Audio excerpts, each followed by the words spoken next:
Hey everybody, welcome back to My Wings of Refuge. I'm so excited because it's this new year and it's time to just do so many new things. But before we jump into too many new things, it was actually suggested last year that I share my sourdough bread recipe. So that's what I wanted to do today because I make sourdough bread almost weekly, and so I wanted to bring you along to do that today. Now I have here my bread starter. Normally you keep this in the refrigerator. If you're wanting to make bread, I suggest that you get some starter from a friend. But there is a way you can make your own starter, but we're not making the starter today. We're going to make the bread today. So it's this process, and the goal is to keep your starter alive for as long as possible. I got my starter from a friend. It was 19 years old when I got it from her.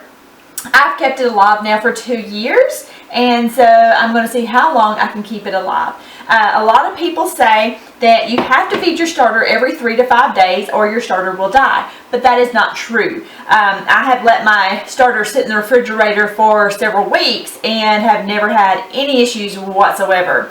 My dear friend who makes sourdough bread a lot and for a lot of the events and things that we would do, she has left her sitting in her refrigerator for 6 months, and once you feed it, it would just come right back alive. So I believe it'll stay alive for a very long time as long as you keep it refrigerated.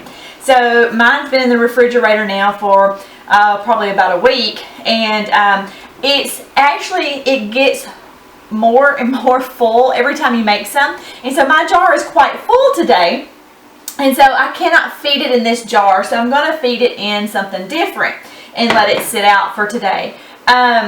But because it's so full, it's a great opportunity to make a double batch of bread, or some people say they toss it out. I don't toss it out. I have another plan for what I do with extra starter that you don't even have to feed that we'll do next week. So this week, and for now, we're just going to give this a good stir. I can hear the starter. I can hear it making noises. I know it's alive. A very live, happy starter. See those bubbles? It's not even been fed yet. So we'll just give it a good stir, and we're going to pour this into our big bowl. There we go. The only thing we need to feed our starter is half a cup of white sugar. I'm just going to toss that in.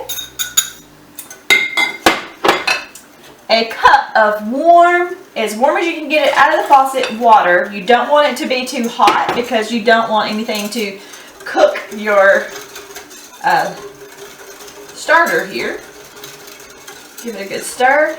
And then 3 tablespoons of just potato flakes. You can use instant mashed potato flakes. I've also used King Arthur makes a potato flour. It does somewhat change the consistency just a tad, but I have successfully used it many, many, many times. We're just going to give that a good stir. And then we're going to put a loose lid on it.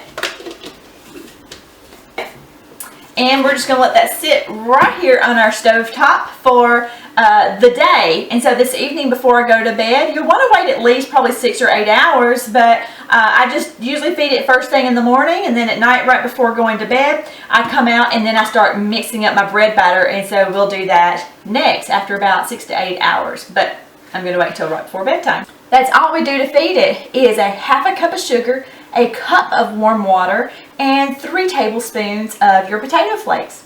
Stir it all in. That's it. And it's going to bubble and make noises, and just watch that fermentation take place. It's so exciting. And so we'll be back this evening and give it a good mixing. So here we are, we're back at the end of the evening. We had fed our starter this morning, and now we're going to just give it a good stir. I can hear it making lots of noise without even sticking my ear down. So all we need for this recipe is 1 cup of our starter. So I'm going to take 1 cup of our starter, and I'm going to quickly just return the rest of my starter into the original jar, because I've made a boo-boo once before and I don't like to take those chances. And since we have a lot of starter here, I'll show you what we'll do with the extras next week. So I'm just going to set that aside. We want to put that back in the refrigerator. Okay, so then we want a 1/2 cup of oil. I like to use either avocado oil or extra virgin olive oil. And we're going to use a 1.5 teaspoons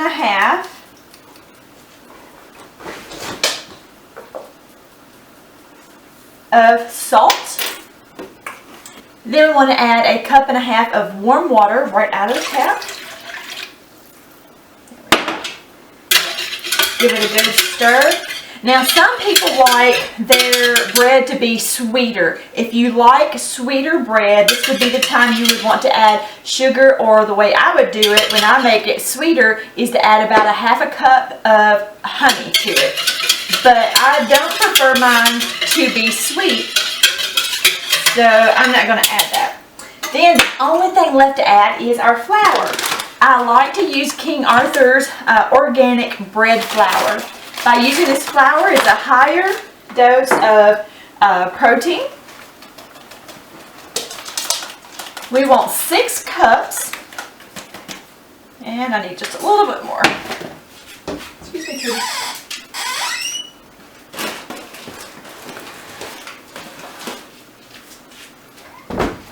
I keep lots of this on hand because I make this all the time.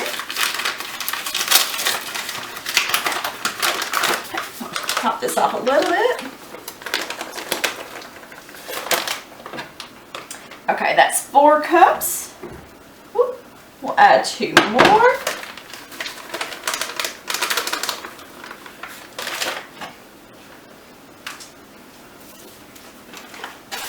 There we go.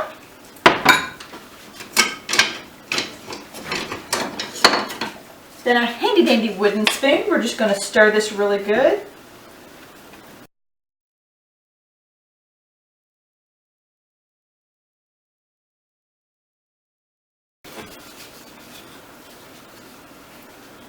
Okay, then we want to use oil. I like to use either avocado oil or grapeseed oil or something like that, just to spray the bottom of my pan, my bowl, that I'm going to put my dough in so that it doesn't stick.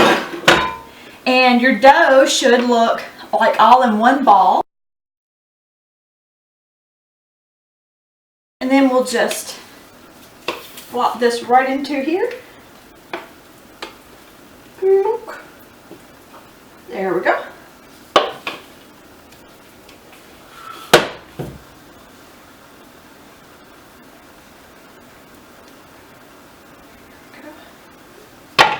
Oops. Okay, so now after we have our bread dough in here, we're just going to take our oil again and just lightly spray the top. We will cover it now with a towel, and we will move our dishes out of the way. There we go. And we'll let that sit overnight, and in the morning it will rise, and it should be about double its size, and then we'll be ready to make it into loaves, and we'll let it rise again, and then we'll bake it in the oven. So now we're just gonna sleep on it.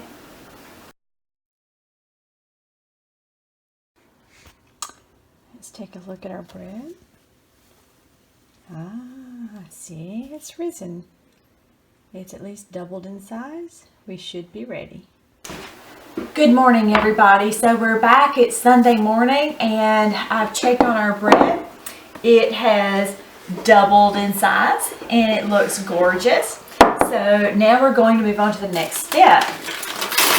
We're going to take some flour and just spread it out on our board here. And I like to get it on my hands really good, because then we're going to just do my favorite part. Punch it down.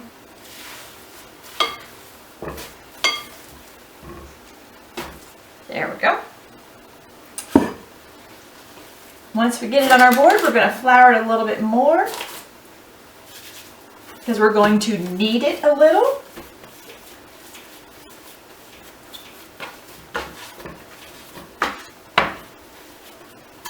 If it gets dry or sticky, just add a little bit more flour.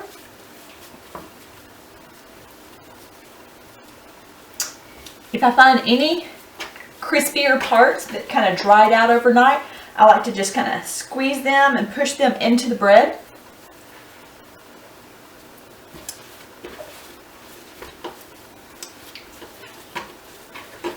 You don't have to do a lot of kneading with this bread.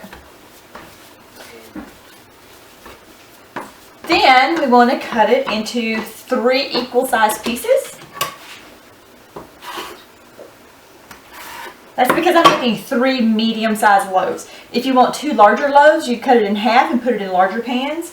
I'm putting mine in medium-sized pans.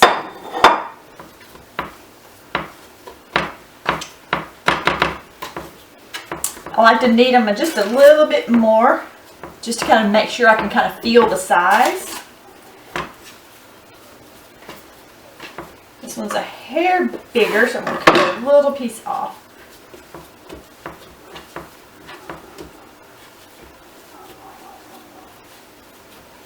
Okay. Then I'm going to spray oil in each one of my containers. Then we're just going to put our bread here in our containers to let them rise. And again, you want them to double in size, or about double. So I'm just going to sit them here and cover them again with our towel. And usually about 4 to 6 hours, they should be doubled in size and ready to go in the oven.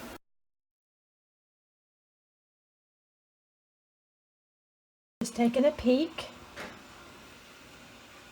We're going to let it rise some more, but it is rising and looks great. Okay, so my bread has been rising the majority of the day, and it's starting to get a little bit late. The house has been really cool today, which can affect your bread rising.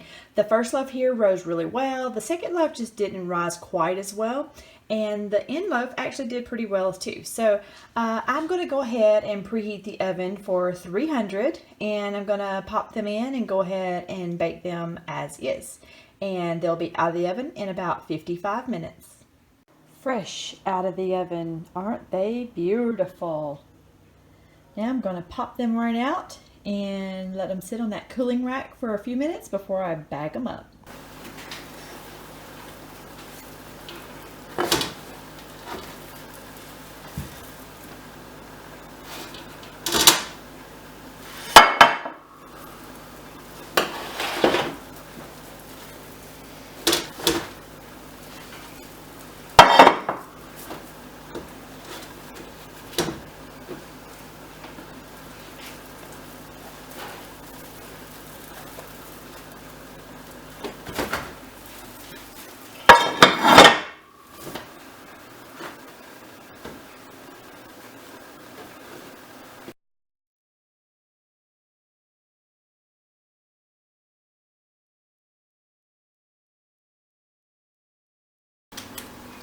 Thank you guys for watching my Wings of Refuge. If you haven't subscribed already, please go ahead and subscribe. If you like sourdough bread, how about a thumbs up? Maybe you make sourdough bread and you have a slightly different recipe. Maybe you'd like to share that in the comments below. Next week, tune in because I'll show you what I do with some of my extra or excess sourdough starter that you don't even have to feed it. So stay tuned next week. Y'all have a great week. Until then, enjoy a little sourdough bread.